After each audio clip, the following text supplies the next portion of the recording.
আজ সকাল ভোর 6টায় 30শে ডিসেম্বর ওনার মৃত্যু ক্লিনিক্যালি ডেথ ঘোষণা করেছিলাম।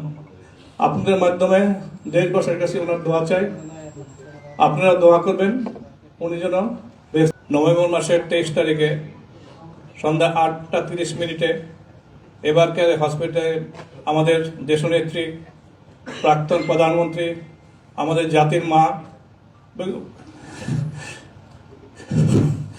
খালেদা জিয়া ভর্তি হয়েছিলেন। আমার দীর্ঘ 1 মাস 10 দিন তার বিভিন্ন চিকিৎসা করে ওনাকে সুস্থ করার জন্য আমাদের আপ্রাণ চেষ্টা ছিল। বাট আমি মেডিকেল বোর্ডের পক্ষ থেকে আজ ভোর 6টায় 30শে ডিসেম্বর ওনার মৃত্যু ক্লিনিক্যালি ডেথ ঘোষণা করেছিলাম। আপনাদের মাধ্যমে দেশবাসীর কাছে ওনার দোয়া চাই, আপনারা দোয়া করবেন উনি যেন বেহেশতবাসী হন।